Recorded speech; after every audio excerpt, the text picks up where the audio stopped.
Whoa, jingle! Happy time has just begun. Brother, sister, smart, dumb, fun. Yeah!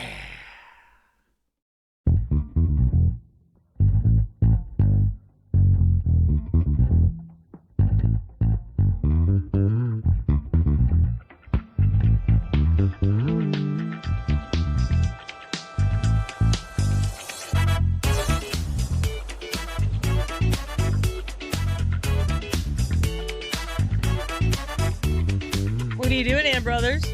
Nothing. I'm enjoying this lovely sun.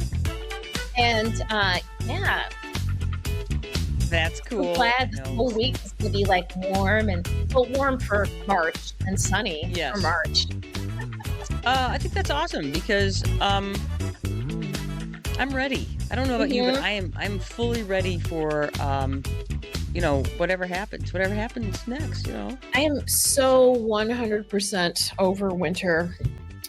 And it wasn't really even that bad of a winter. I mean, for being honest.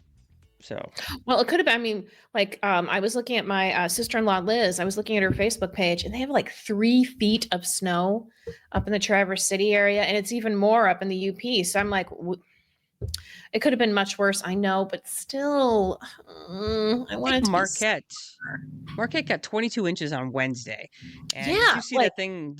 Yeah, it was like real. And did you see I sent you a clip of the Black Rocks up there where they were getting their 20 to 25 foot waves. Check your Facebook messages because where we were at the New Year's when Duncan was jumping out on rocks. That was all underwater because those waves were crashing over the top of the Black Rocks right there. Yeah. Gosh. Wow. Oof. I could imagine it because I was like, oh, I mean, we were there. It was pretty wavy, but oh man. Yeah, it was pretty crazy. Yep. So yeah, it could have been worse. We could have gotten 3 feet of snow, and some guy he stacked up his Busch Light cans, and I think it was like 9 or 10 Busch Light cans or something. To put it in perspective. That's right. So it was quite the storm, indeed. Oh yeah. So I heard that it was like 22 inches in 24 hours or something ridiculous, and I was like, all right. Yeah, you win. You win. Plus 40 to 60 mile an hour winds. You're like, oh yeah, welcome to in case you forgot what the UP is like in the wintertime. Because the thing is, we went up to the UP at the beginning of the year, and I don't feel like we got the real winter experience while we were up there. I don't think. I think we got the dark experience because it's a dark place in the winter. But man, yes. I think we lucked out. I think we did. I think we hit this nice little window where there was, just it kind of snowed, but it wasn't serious snow. It was just like when you have like a little rain shower. We have a special guest on the show today. We have Marla the cat. That's who I'm reaching down and petting right now. So it's her way of saying to me, hey, girl, it's time to feed me. We fed the cats before the show because I was going to say, if you look on my couch, I have a Koo is sitting next to Duncan, and he was like, he's not very vocal when it comes to being fed. I mean, he'll always like take food, but Bobo is just obnoxious. He's when like, he thinks it's food time. That's right. I'm like, I will flip a table if I don't get some food. A lot of people, it's funny because Koo was born at a humane society, so he's never starved, but he's our fat kitty. But Bovine was actually confiscated cat. He actually got taken out of somebody's home. So, he's starved, but he's our slim cat. He's very trim. So, but man, he is very food centered. He's got the right genetics to be a skinny kid. So that's good. He's very sleek. Right on. Nice. Very good. Well, here we are on a Sunday. We're a little bit early today, and I'm a little bit off because A, I'm high on paint fumes, and B, we sprang forward this morning. So, that always makes things a little bit, the light is all wrong right now because, I feel like it's only 3 in the afternoon. I was like, hey, we got time. And I was like, it's actually 5. My chickens are all screwed up.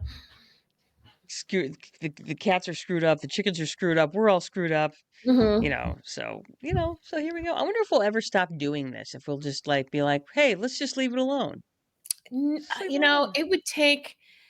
Nobody's motivated. Everybody's motivated enough to bitch about it when it happens, but none of our lawmakers or anybody in charge is motivated enough to actually do anything about it. So said lawmakers. Do we have those anymore? I know. That's why, Jenny. I was like, we can't get real shit done. How can we get pretend shit done?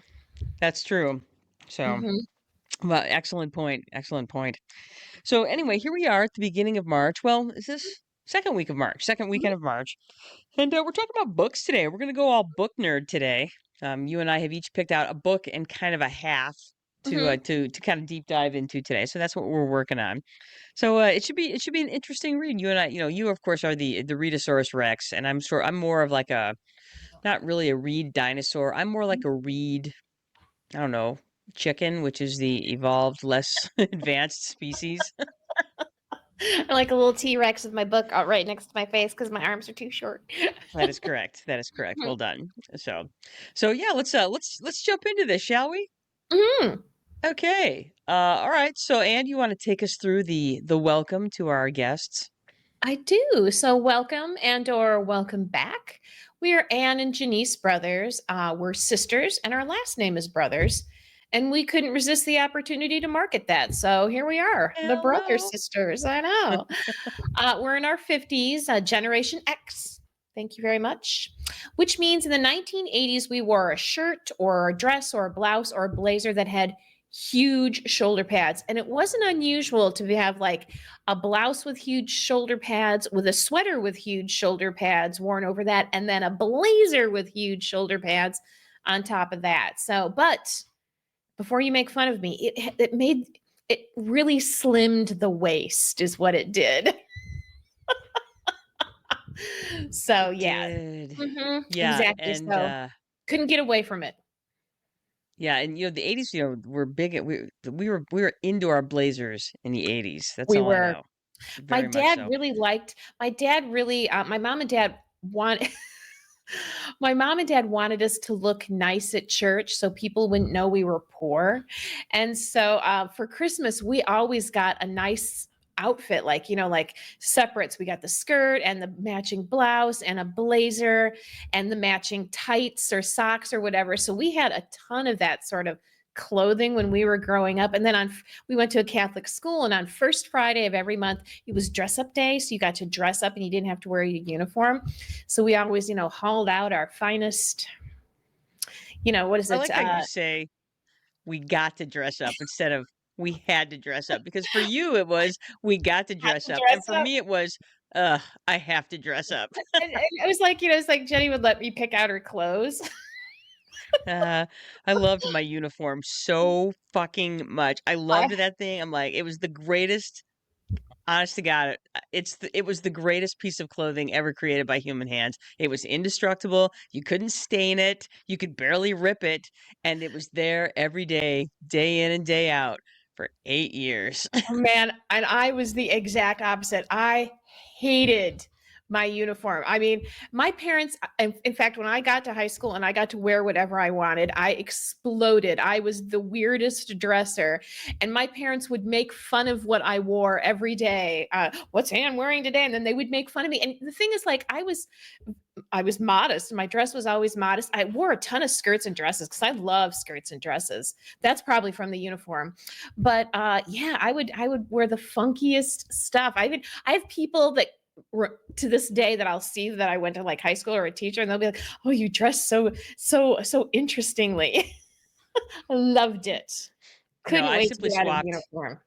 Yeah, swapped one uniform for another. So I basically went from my uniform, which I loved and so much, and then I went from either khakis and a t-shirt or jeans and a t-shirt. That's what I wanted. And then when I played basketball and they would make us dress up for fucking basketball, it was a nightmare. It was fucking torture. I'm like, why would you do that to? Why not just let me wear what I want to wear? For God's sake. And it seemed like whenever you guys would have to dress up for a basketball game, I would look at all the girls that played basketball, and I was like, they all looked miserable. I'm like, I'm wearing heels and I don't know how to walk in, and they were all like, it was so funny. I was like, I can Yeah, help you, yeah. ladies. Yeah, it was like watching a monkey play hockey is what it was. When you would see a bunch of the jock girls trying to look like cute in their skirts. Yeah, it didn't take.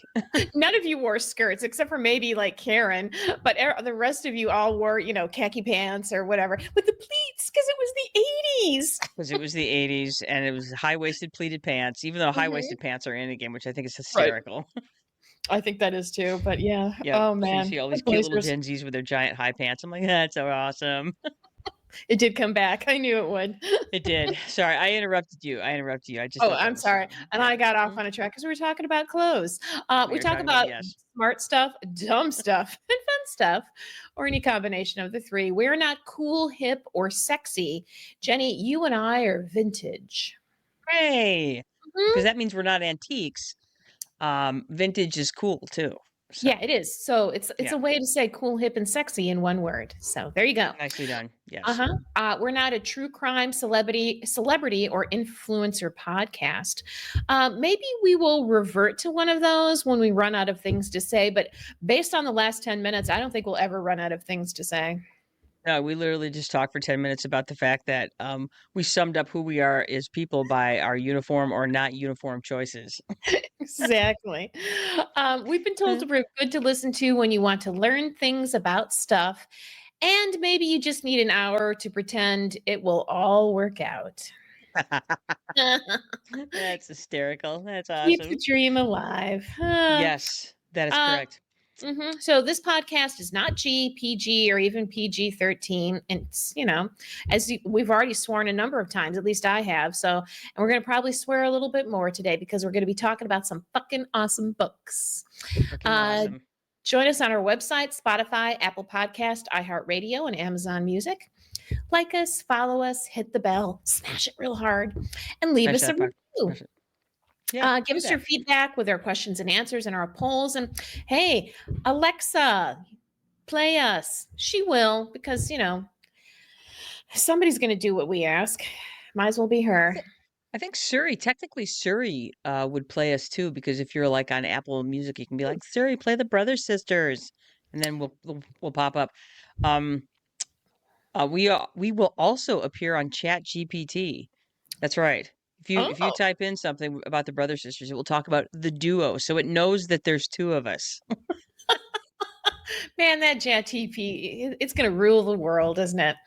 Well, and actually, I haven't told you this yet, but we're actually moving the show to entirely AI. We're going to be AI figures. So, okay, as you know, I've been kind of studying this instructional design thing, and AI is all over ID right now. Mm-hmm. And there's several different AI things that make like human versions of AI. And I got to tell you, they are terrifying. So, like, you'll type in what you want the little AI bot to say, and then the AI bot will say it like in a different accent. But their mouth moves kind of funny, and they have these just dead fucking eyes. It's like, oh my gosh. So, the good news is I'm going to be able to pick who my overlord is when the time comes. Oh, this one I'm seems like the English familiar. grandmother overlord. Yeah, it's so fucking weird. And it's like, it's what everybody wants right now. I'm like, okay, I'd rather just have a cartoon. Exactly. I'm like, ew, this is creepy. It is. It's super creepy, and it's like the early Pixar things. Like, have you seen the movie the what is it? The Express, Oh, Starlight, the not Polar Express? Polar Express, the Polar Yes. Express. Like that's some of the earliest like the new computer animation, and everybody in that movie's got that weird dead eye thing going. Well, that's what the Mhm. AI, the human AI, looks like right now. It's like the mouth doesn't work quite right, and the facial expressions are all weird, and they all got that dead eyes. Like if I could come through this computer screen, I would kill you with my AI hands. You know, Both of them are left hands. they are both left hands with too many fingers, and they are coming after you. Oh man. Don't let them Yeah. hear us make So fun of it. Jenny. I know. I Sorry. know. Oh, Sorry. sorry. Sorry, AI overlord. Sorry, AI We love you. overlords. We love you. You're the best. You're great. So yeah, tell your AI overlords to like, and subscribe, leave a review, Spotify, YouTube, Instagram, Facebook, Apple Podcasts, iHeartRadio, Amazon Music, and wherever else you get your AI. So Exactly. It's coming for you, whether you like it or not. It really is. It's astonishing how fast it's happening. I mean, everything now is just I'm just getting inundated with all my services now that have them like we have the AI thing that will answer all of your questions. And honestly, it's so great because I don't really have to think anymore, and it's like I don't have to worry about democracy anymore because I'm like I don't know who to vote for. AI vote for me, So AI make my choices for me, and that's great. I'm like I can just turn all of my thinking and decision making over to the bots. So That's what I always wanted anyway. So here we are. exactly. So Oh, it's a that's okay. beautiful It's fine. time. It's fine. It's so good to be alive. So, Anne, let's talk about smart stuff, dumb stuff, fun stuff. I'm going to start. Joe took Mhm. me on a surprise date on Friday. He just said, "We're going on a date Friday. Be ready." And I said, "Okay." And we ended up going to see the K Wings at little K Wings Stadium, little Wing Stadium in Kalamazoo, Michigan. And it was a super fun night for the following reasons. Number A, the hockey is good. So the K Wings are part of the East Coast Hockey League, which is kind of so their parent team is the Vancouver Canucks, and so they're kind of like you have one step down, which is their AAA team, and then you have the next step down, which is the K Wings. So it's kind of like their double A team. So and Joe also got us seats right on the glass, right next to the bench. So I could literally look over and look at the Atlanta Gladiators bench. That's who they were playing, and it was kind of fun because I've never sat that close to hockey players before, and they are animals. Let me just say that. No, it was really fun, and it was first responder night, so they were honoring first responders in the area, which was really fun. And they did a bunch of fun stuff like in between periods, double Zamboni, so you got to watch two different Zambonis do the ice. And I've actually decided that I don't need therapy, I just need Zamboni.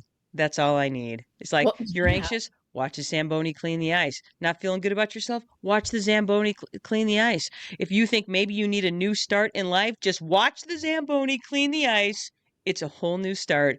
Every other it's just the greatest thing ever. And I'm like they do this thing where like if you're like kids having a birthday or something, they have a seat on the back of one of the Zambonis so you can like sit on the Zamboni while it's doing the ice. I'm like, damn it, I would give anything to be that kid. How come the I kids? What, know. what about the adult birthday Zamboni, where you can like There was have a no drink while I you know. ride I'm on the like, Zamboni? that's right. The Zamboni is your DD. I love that. I know. I was like, oh man, they would Designated make Zamboni. so much My money. They also have a weird duck mascot. I can't remember the duck mascot's name, but also the things that's sort of the stuff that nightmares are made of, but that's Mhm. fine. My favorite event of the night is they had this tug of war between this little tiny community's fire department and the Berrien County Sheriff's Department. On the And so ice. they on the ice, which was hilarious. But it was even more hilarious is apparently if you're a giant human, then you work at the Berrien County Sheriff's Department because they rolled out like 10 guys that were all gigantic. As soon as they stepped onto the ice and you had these little tiny guys from this fire department and then every giant deputy from the Berrien, it was like, well, what the fuck are they even doing this for? And yeah, each time it was like, over. We need some. Well, if you're going to be in the fire department, you have to be able to like get up ladders and get into small spaces and rescue cats from trees. You can't be a Mhm. big. You can't be Yeah, giant. yeah, no, none of these guys. And it's like Joe's like, hey, the next time we're in Berrien County, if we want to commit a crime, we'll just run away because they were some big boys. It was very funny. So that was Oh probably the man, highlight for me was that the sounds like very fun. lopsided. What a Yeah, it fun was thing. fun. It was a really fun night, and they had lots of fun little special things. Like my favorite other thing was that they made these guys. They put on these hats with a marker that sticks out the front, and then they had to draw something. They're like they had to draw. They were trying to get Dwight Yoakam tickets, so they had to draw a microphone and a guitar with their hat pencil or their hat marker, which was Oh awesome because man, they there it was must have been just. a lot of penises. I was gonna say it was like, look, they drew four penises. I was talking to Duncan yesterday. If you know my husband at all, you know that he has a penchant for drawing penises. And He so does. yesterday, before we were going to falling asleep, I'm like, Duncan, I just realized what your tattoo should be. You should draw one of your penises and have a tattoo artist put that on as your tattoo. The kind you like, the really veiny kinds. I'm like, I'm like, nobody would have a tattoo like that. And don't you think that's brilliant? Sorry, Jenny's laughing so hard. Just trying to. Where do you put that? I'm like forearm. You put is it a back tattoo? I'm like, what is that? I think as many people should see it as possible because they'd see that and they're like, oh, and they would know. They would be like, "Oh yeah, that's actually brilliant." I'm like, They're like, "Yeah, dude, where do I get one of those? I'm like, you get your penis tattoo. Yeah. And uh-huh, then, the best part of that is like all those years that young men have spent practicing right." drawing tattoos on tables and walls and I was gonna chairs and every lockers. I'm like, a third of the yeah. desks when I taught all had penises on them, drawn on them, or carved into it. Yeah, basically carved. There isn't a single table that I have that doesn't have a penis carved into it. And like especially the sides, I've turned them all in towards each other, but I'm actually I'm out of space. Now there's just, Now there's every just surface is covered with a penis or a rocket, as our custodian in Minnesota used to call them. She used to just call them like, "Oh, there's another rocket," because yeah. exactly. So sorry, that was a big digression, but I was like, yeah. That was sorry. So anyway, yes, K-Wings hockey was a blast, and there was also like now the beauty too of going to a hockey game in the state of Michigan, a small venue like the K-Wings. I think it only holds like 5 or 6 thousand people. But like when you walk around the whole thing while you're getting to your seats, you can't go 6 feet without running into something to put in your mouth. Either like a drink or something to eat or mini corn dogs or $3 hot dogs. It was $3 hot dog night too, which was amazing. Mhm. So domestic beer and $3 for domestic beer, $3 for hot dogs. It was a good night. So yeah. Wow, you can't buy food for cheaper than that. So No. And there was also some, let me see. Um, Whenever we would score a goal, then there would be cheering and horns, and then there would be a quick, hey, na, na, na, say Monet, Monet. Hey, guess what? Your goalie sucks. So, there was that too. awesome. This sounds like a fun thing, a It super was, it fun was, event. it was a really fun night. Mhm. So that was my fun thing this week. K-Wings hockey. Let's go. Let's go. So Duncan and I did a dumb fun thing. We went and saw the movie The Monkey, which is a retelling of one of Stephen King's short stories. And basically, it's kind of an evolution of the monkey's paw, only in this case, it's a wind up monkey toy. And when you wind it up, it plays its little thing, its little drums. And then on the last stroke, it hits the drum and somebody dies. Somebody around you dies in a bizarre way. And Hmm. the short story isn't I don't think is half as good as the movie was. The movie was dark and very funny, and the deaths were supposed to be 1 in a million deaths. So they're this very bizarre thing, and the person who's controlling the monkey, they can't control who dies, and they're not the ones that die, but somebody around them will. So it's basically these two brothers one trying to hide the monkey, and the other trying to, and that's not a euphemism, and the other one trying to find it so he can kill his own brother. Anyway, Oh, that's dark indeed. Yeah, it that's very was dark. so dark. And the thing is, Wow. Stephen King stories do not usually do well as movies because he's so character centered. And the ones that do the best are the ones that are narrated. And this was a narrated film. So one of the brothers was the narrator. And yeah, it was. And that's the thing that's so interesting about Stephen King stories is that you are not told about the horror. You experience the horror through somebody else's perspective. And that's what makes it so unique. You're not just, but yes, you get that chance to do that. Anyway, it was not a brilliant movie, but it was a well-filmed, entertaining movie. It was funny and so fucking dark.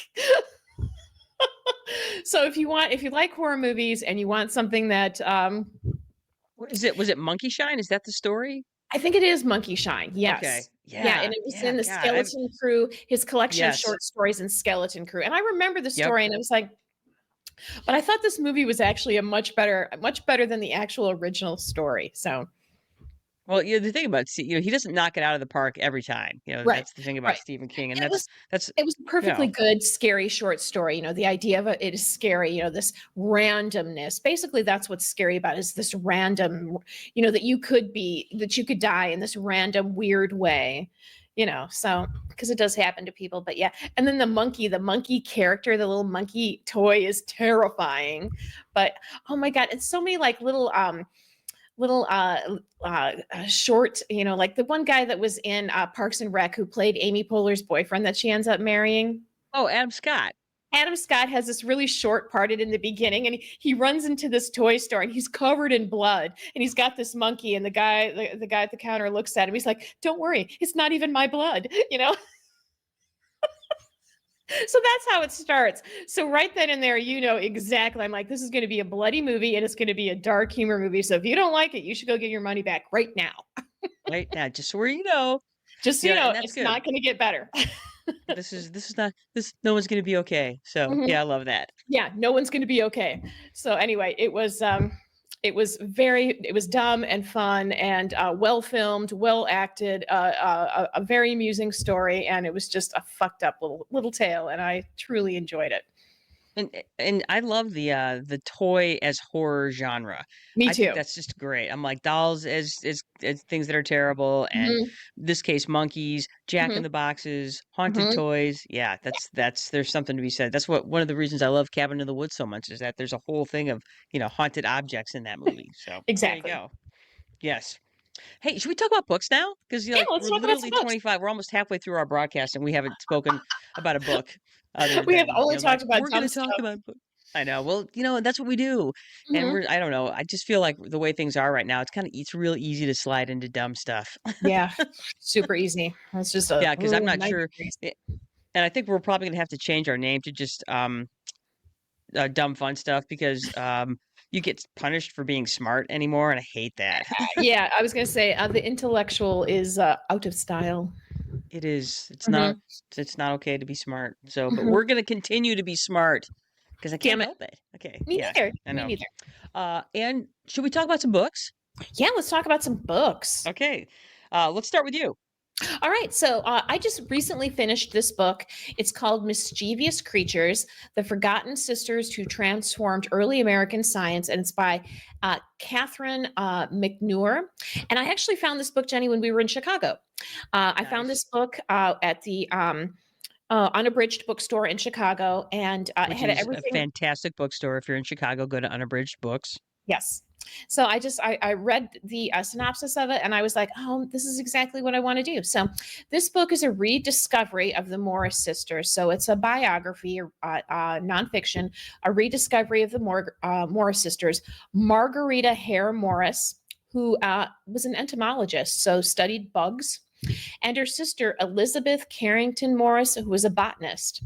It chronicles their early life, their scientific achievements, and America as a young country and the role of women in public and private spheres. So these women were born in the late 1790s and never married,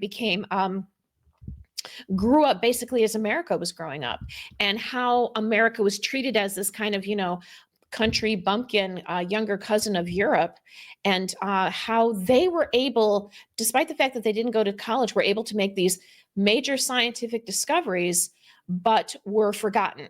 Their contributions were forgotten because they were women. So if you enjoy reading about science, history, nature, and or the lives of women, this is the book for you. Warning, sometimes you will get pissed off because patriarchy.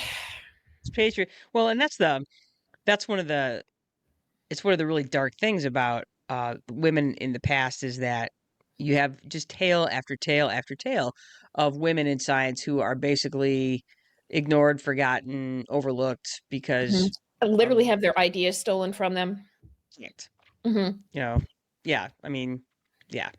Okay, so the way we're going to do this, Ann, I have 5 questions to ask you about your book selection. Are you Okay, ready? I'm All ready. right, okay, so I'm gonna put us up here so we can see our beautiful Mhm. faces front and center. All right, so question one, what did you like most about this book? What I really loved about this book, oh man, was I loved the relationship these women had with each other. They were sisters, and then the scientific community that they built with other women in their area. So these two young women grew up in a wealthy household, which they talk a lot about in this book, and how that if they hadn't had the wealth and the time that wealth allotted them, that they would have never been able to do what they do. So they surrounded themselves with other intelligent, not just women, but other intelligent people of their age group, and they basically developed their own science club was what they did. And Nice. then as they grew into adults, their connections helped them um, get their ideas out into the public, and it helped other people make connections with other scientists, other entomologists, other botanists, with Darwin even.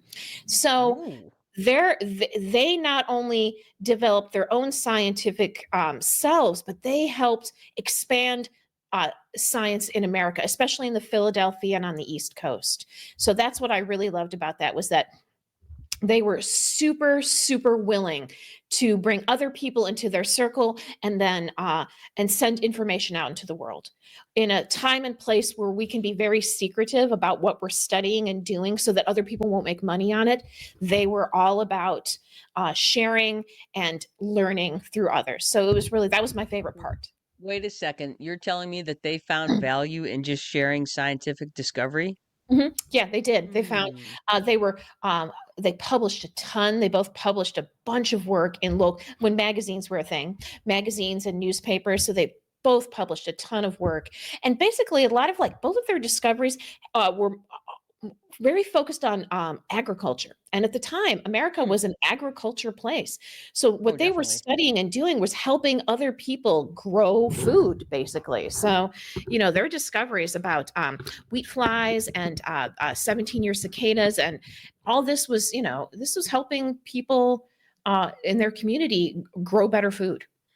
Well, and So, and that's what it's interesting because I just had this lengthy discussion with one of my coworkers the other day about, as a science teacher, how we teach science to kids now and how I believe disconnected it is mhm, to the natural world, which is, you know, you know, the curriculum that I'm dealing with right now is so disconnected from the natural world. I'm like, why, mhm, when did chemistry, when did we decide that it was okay to teach chemistry out of context with what's happening in the natural world? So I mhm, love that they basically were saying, and that's what's, and I say this all the time, that science is not a thing, science is a process. And this is a great mhm, example of people that are using the scientific process in order to make discovery, to do something better, make something better, grow something better. I mhm. love that. Okay, question Yeah. two. What surprised, delighted, and angered you about this book? Of course, I wasn't surprised at how these women were treated by their male contemporaries. They were used for their discoveries, they were used for their willingness, pardon me, to share their knowledge, and then they were not credited for it. Um, and it was so frustrating to see mistakes being made by male contemporaries because they refused to believe the work that these women were doing was legitimate. And Mm. so this whole thing about there was this type of fly that fed on wheat, and it was destroying wheat crops. And Margarita was the first to identify this and how it reproduced. And for years, nobody would believe her. So And so for how much money and how many crops and how many people starved because of this? yeah, Yeah. exactly. Hmm. How many people Yeah. lost land, lost lives, lost income because people would not, because men would not believe that she had discovered a new type of fly and how it reproduced. And because she knew how it reproduced, they would be able to figure out how to stop it. And she even Sure. found a way to stop it. And they were like, no, sorry, nobody would Take your believe her. lady brain and go home and have babies. Okay, Boy, that good. is Good talk. exactly it. Your lady is Yeah. your stupid lady, mushy, stupid lady brain couldn't possibly figure this out. So that was very infuriating. And it happened time and time again. And even then when they were finally recognized, it was always on the periphery. I'm like, hey, you get to join our science group, but you're not a voting member, that kind of bullshit. So Mm. we want you to join our science group and pay our due and pay the dues and donate your work, but we don't want you to come to the meetings because that wouldn't be ladylike. You can't travel here by yourself because, yeah, that kind of bullshit. Mm. Because your uterus might fall out. Exactly, because your uterus might wander into your brain, and then you might, not want to have babies or something. I don't know. It was just so that The kind of stuff. wandering uterus. I hate it when It that didn't happens. surprise me, but it definitely pissed me off. Okay, real quick, give me a quick blurb on tell me a little bit about each sister, how they were alike, and how they were different. Okay, so Margarita was the younger. They were 2 years apart, and Margarita was 2 years younger than her sister Elizabeth. Margarita studied entomology. She loved insects from a very early age, and she was very much about having people know what she discovered, and which was unusual at the time. Women weren't supposed to have their names in the papers only two times, when they got married and when they died. So she was very, very public about her discoveries and wanted people to know what was going on. And her, like she discovered that cicadas cicadas eat tree roots. Nobody knew that before her, and that they were a big problem for fruit trees. So she wanted everybody to know. She was very, very public about who she was and her discoveries, and she took a lot of shit for it. Now, I bet. Elizabeth was a botanist, and her thing was she collected plants and huge gardens, collected plants and specimens all over the world. Prolific writer, but usually wrote anonymously, or so she was very much about people not knowing who she was or not knowing her about her ideas. But she wanted to get that information out there. And then they were both good about helping other people with their discoveries. But Elizabeth, she got people connected who ended up traveling all over the world, places that she would never travel to. She got other people jobs and introductions so that they could travel all over the world and then send her plants. So that's, Right. one was very Cool. public and the other was quite private. Okay. Mhm. All right. Number 4. Well, and I guess you've kind of already talked about that. What were the key scientific contributions Mhm. of Margarita and Elizabeth, and how did they influence the development of American science? Well, the thing is, one of Margarita's discoveries was that the great big water beetles, you may have seen pictures of them, the great big water beetles, when um, they would eat fish eggs, but sometimes the fish eggs would cling to their legs, and they would fly to other ponds and lakes, and then those fish would hatch in new ponds and lakes. So she discovered how these fish were being transplanted to other places in the world, and she gave this information. She knew somebody who knew Darwin, so she sent all this information to Darwin. And of course, he didn't use her information because he was quite the misogynist and her soft, mushy lady brain. But he didn't publish it, but he did use it as part of his references. So even though it was a little more proof for him and a little more proof, and it was proof that she was right, that like this is Yeah. actually happening. And so it was just that, it was like that was a big contribution. She was helped establish evolution. The bitch helped establish evolution.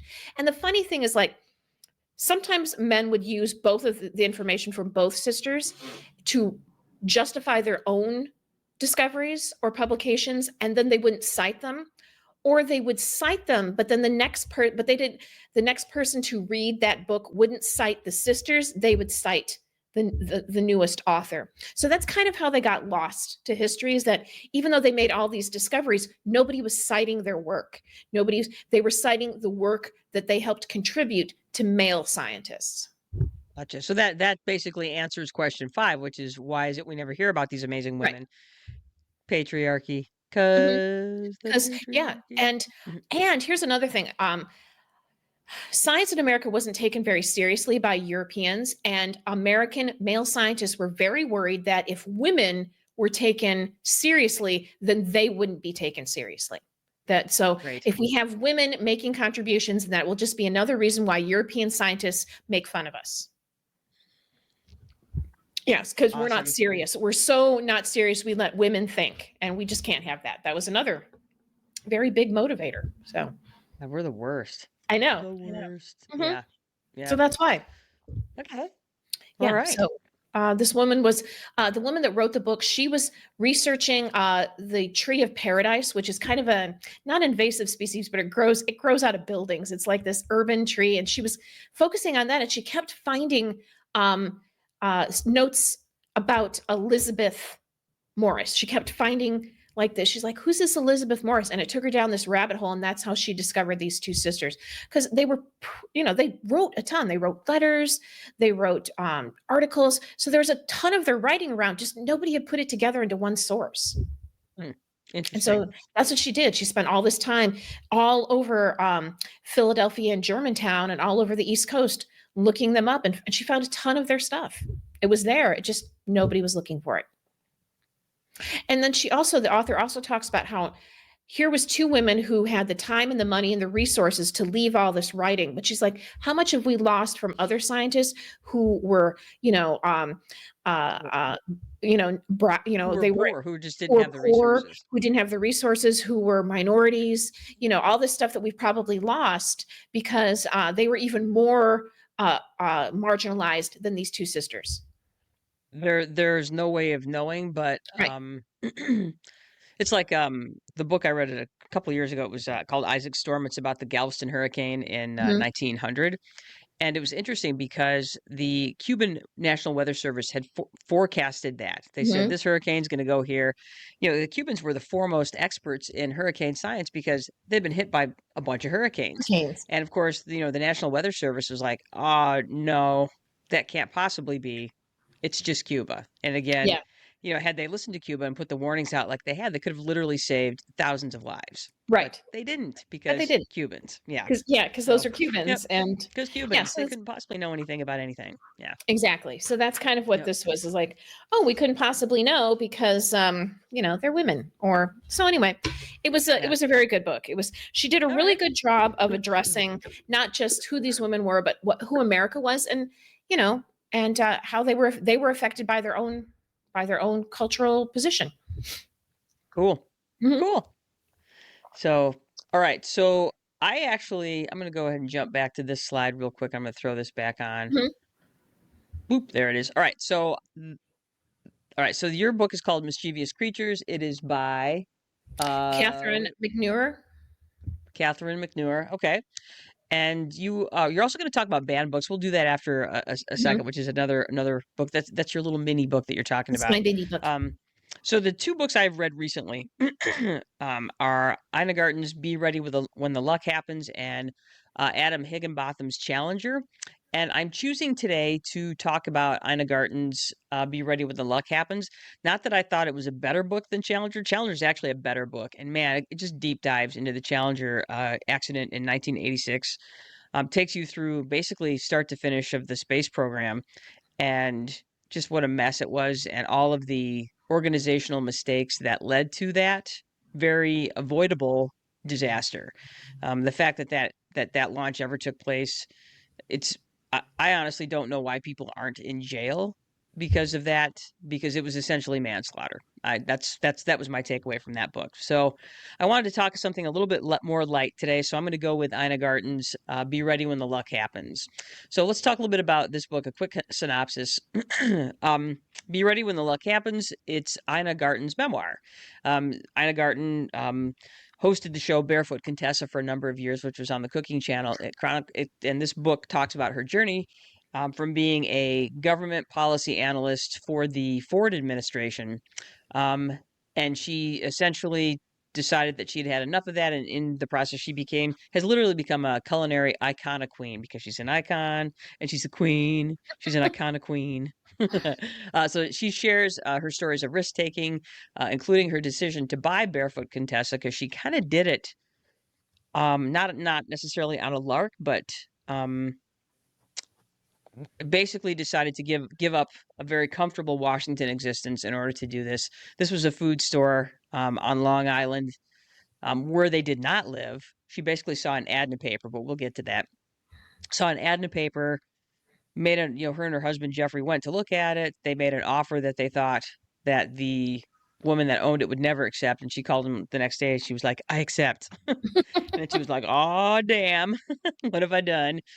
But so it takes you through that journey of her buying the store and becoming a business owner, which she had never done, and in a specialty food store that she had never worked in. And even though she was very experienced with food, because it's something that was a passion for her even before she ever went into the business. And so she reflects on her childhood, her marriage, the lessons that she's learned about being resilient and passionate and embracing change, no matter how scary it is. And she talks about how hard work and preparation put her in a position to make the luck happen.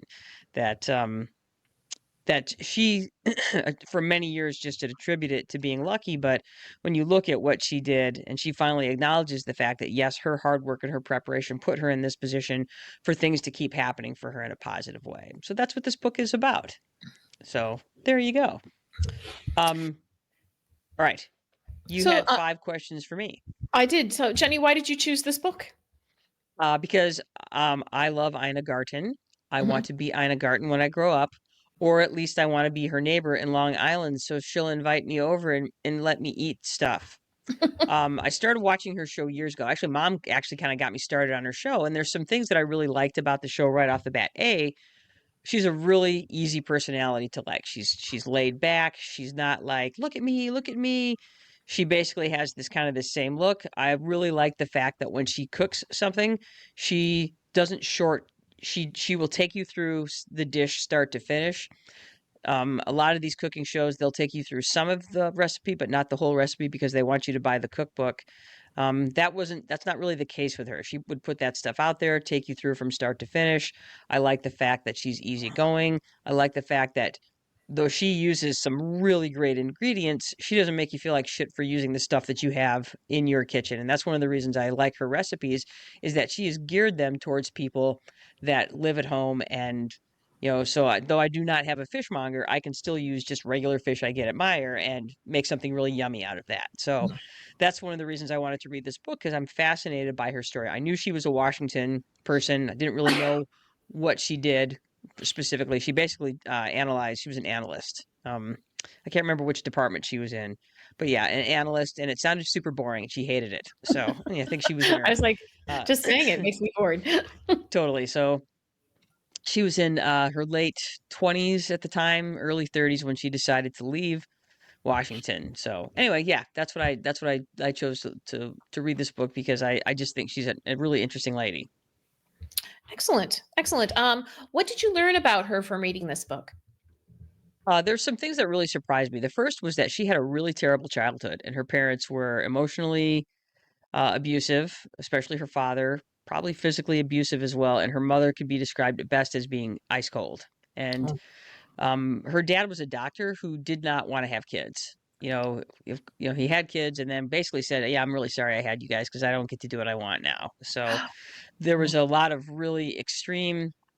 Uh, it's interesting. She's close with her brother. She has a brother who's a little bit older, and they talk about she's open about the fact that her and her brother have had conversations about how terrible their childhood was, and she reflects on that. She talks a lot about it and how it shaped her journey Mhm. and that she managed to do a lot of things despite that that existence that she had that she took a lot of risks um, in an environment that did not support risk taking. Mhm. So you know Hmm.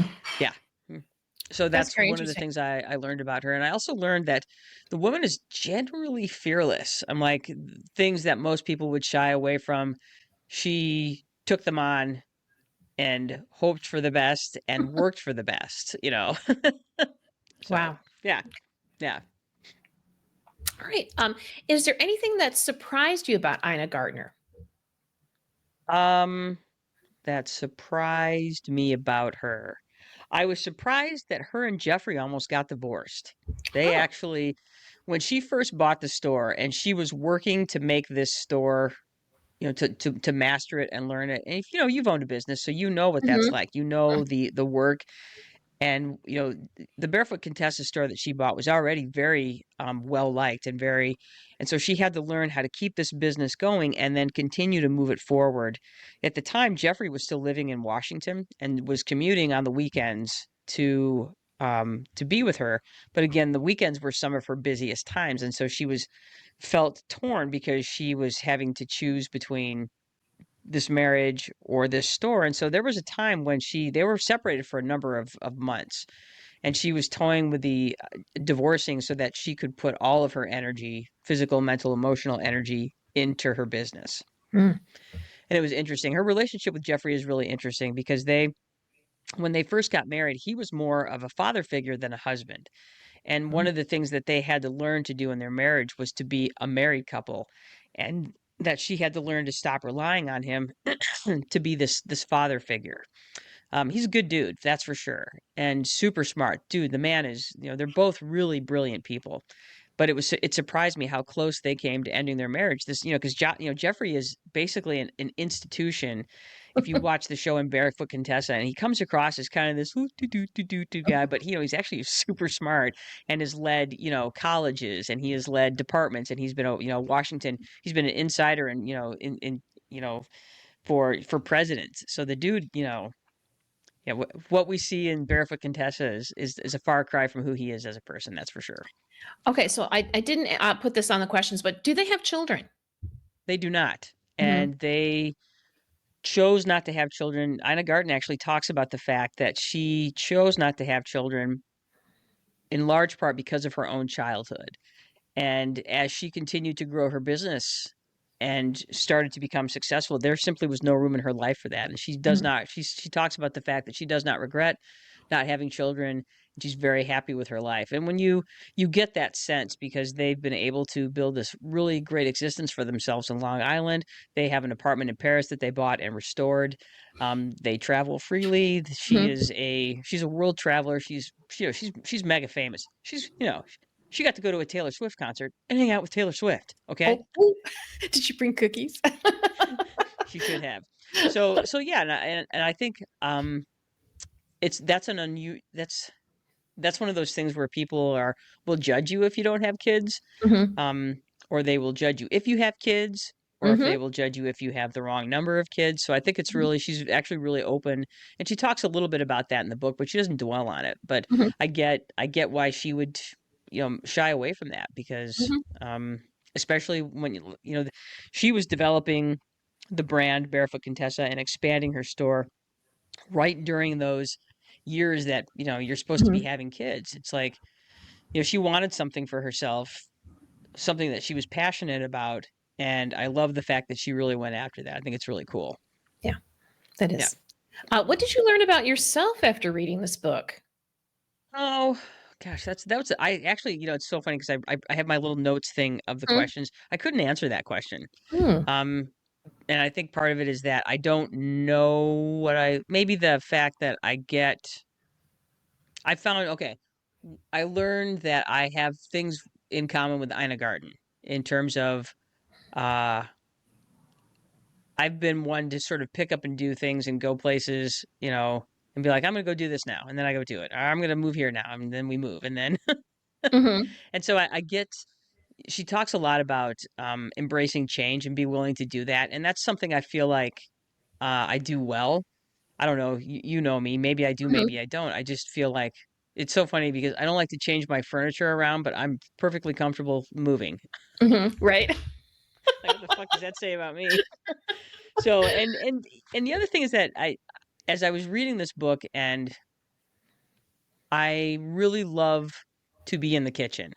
I don't cook as much as I would like to because um I'm busy so much. My life is so full of stuff that but if I could, I honestly if somebody said, "Hey, I want you to, to just do this." I would love to just, stay at home and cook all day because I find it relaxing. And her show, if you ever watch her show is so relaxing to watch. It's mesmerizing because she has this fun, she's nice music in the background, and everything's so tidy and clean, and it all looks so good. And, you know, so there's things in that I really like. So as far as what I learned about myself, I learned that when, when it comes to what I love, cooking is probably the thing that I love more than anything, even though I don't do it like I should. Mhm. So, or like should is the wrong word, like I would like to, Right. yeah, Right. Okay. yeah. So yeah, Okay. Well, I uh, think I already know the answer to this question, Jenny, but would you recommend this book and why? yes, I would recommend it, and I would especially recommend it if you're a little older. One of the things that really resonated for me in this book is, as a middle-aged woman, you always kind of feel like I'm running out of time, I'm running out of time. And the truth is, you're not. You just have to decide that you want to do something different and then do it, which Mhm. is easier said than done. Mhm. And I think this book was really inspiring for me because this was a woman that had a lot of things really stacked against her. She was being raised in that time where women didn't do things. Women went to college, they got married, they had kids, they became homemakers, no matter what.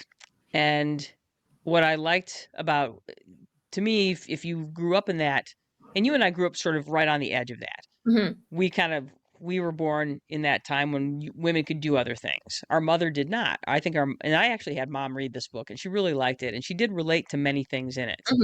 Um, because there were certain things you just didn't do, and the fact that she did those things and overcame those things, I think is inspirational, especially if you're a woman that's, that's not in your 20s anymore, that you have this life and you're still trying to expand and make changes and make things interesting, that you don't have to stop wanting things for yourself as you get older.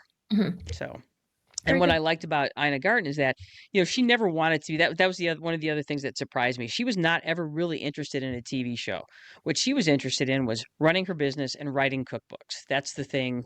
And then she was hounded for years by I can't remember the name of the woman that wanted just desperately to get her on television. And they kind of dabbled in it for a season, and she didn't like it because they were in her home. So they came back to her and said, "Hey, we're gonna what if we do this?" And so they actually they bought a lot of land across from their house, built what is essentially a compound of a house and a barn, and that's where they film. They film Wow. across the street from her house. What you see in her house is not actually her house. Wow. And so that they could have a camera crew in there, and it would be less invasive, and she would have a home to go home to every night rather than being in the studio, which I thought was really interesting. So That is. yeah, yeah, it was great book. I highly recommend it, especially if you're a woman, especially if you're a little bit older, that this is a good story. And honestly, it doesn't help that she has lots of money. She gets to do Yeah. a lot of this stuff now because she makes a lot of money. So Yeah. Exactly. so, if you're going to put somebody on your dream board, put her on there and her Yeah. No compound. kidding. And a Yeah, compound, and a a staff. compound. All right. So, we got about 5 minutes before we hit that Mhm. hour mark. So, why don't you talk to us about banned books? Okay, so I pulling this out. It's not necessarily, like it's basically an edited. It's just a list of some of the most banned books in the world, and I got it a couple years ago, and I started reading it after our new administration started, and basically. You know how we talked about at the beginning of the show that being intelligent isn't in style right now? Mm-mm. And people are talking about, well, I want to be, I want to make a statement. I want to do something. I just don't necessarily know if I want to go out and protest. I'm like, great, don't protest. Buy books, buy banned books. This is a great list of books. Go through, mark the ones that you've already read, mark the ones that you want to read. Some of them you're not going to want to read, but I went through, I marked the ones that I had already read, I marked in green, and the ones that I wanted to read, I marked in pink. And then I started at the back of the book with the most recent one, and I'm working my way through. And I'm like, you know what? Go to a local bookstore, buy the book new so that the author makes the money on it, and then read it. And that is a good way to make a statement with your dollars and with your brain, and find out why they're banned. It was funny. I after going through a bunch of these like synopsises, I was amazed at how many really political or socially important books were being banned because they had swear words in them, or because somebody had sex. And I thought that was hilarious. It was like this way to like get rid of this book that you don't like the thoughts in this book, but you couldn't express it. But in America, we can say, oh, it's got sex in it. That's dirty. We don't want this book taught in a school, or we don't want this book in the library. So I was amazed at how many books were like banned for the stupidest reasons. But if you want to do something political, buy and read some banned books. There's a lot of I places in love the what you world. said. Mhm.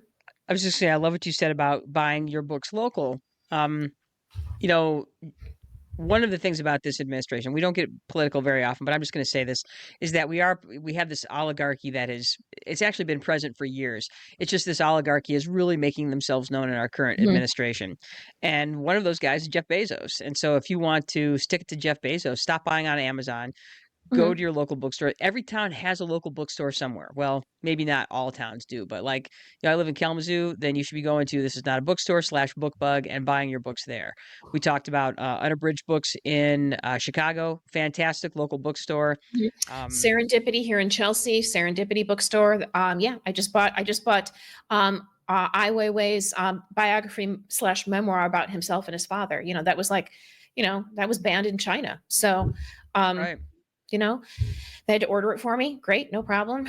But yeah, read some banned books, Read collect some them, bad books. read them. Mhm. Find Awesome. out why. Yes, Find out love why. that. Why are they being banned? So, And then share them. Share them and with then share others. them. So, Yeah. So uh, I that's my love that. advice. Mhm. Okay, I love that. Fantastic. So, all right. Well, folks, you did it again. You Mhm. survived another hour with the brother sisters learning smart, dumb, fun stuff. Today we learned about books that a couple we featured a couple books. Anne's book was tell me your Mischievous book name again. creatures. Mischievous Mistreat. Creatures, Mhm.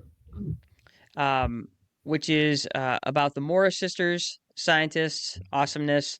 My book was Waiting for the Be Ready When the Luck Happens by Anna Garten. Also a fantastic book. And also talked about banned books, which is basically a listing of banned books, why they're banned. You should buy that from your local bookstore. Read about why stuff gets banned, and then read it yourself. Mhm. So yeah, and remind again, you guys, we would love to hear from you. Feel free to tell us the books you're reading right now, the books that you would recommend. We can have like our own big old book club. That's right. Mhm. Oprah had her book club, the Brothers Sisters book club, and ours is more phoneticality. It's just that cool. So, I know, exactly. anyway, we would love to hear from you. Give us your questions, concerns, comments, and Confession. confessions. That's right. Mhm. Uh, and remember, you can support us for absolutely free. All you got to do is like us on Spotify, YouTube, Instagram, Facebook, Apple Podcasts, iHeartRadio, and then share that love with the people that you Mhm. love or the people that you hate. If you find us annoying and you want to get people started on us, you're welcome. All right. Oh. So we will be back next week. Same place, different time. And we are going to be talking about, we're going to have a not St. Patrick's Day celebration. That's right. Instead of celebrating St. Patrick, Anne and I are going to celebrate a couple of female saints. We're not going to tell you who just yet. The pictures that you see here, though, are a clue. Mhm. Anyway, we're going to pair our not St. Patrick's Day with a delicious drink of our own because, what do you do on St. Patrick's Day? You get drunk. So what are we going to do on not St. Patrick's Day? We're going to get drunk. So anyway, It'll be a it should be blast. fun. That's right. It'll be a complete blast. We really want you to come out and hang out with us as we do our not St. Patrick's Day celebration. Until then, I am Janice Brothers, and with me is my sister. And brothers. That's right. And we want you to get out there and do something smart, do something dumb, do something fun. We're out of here.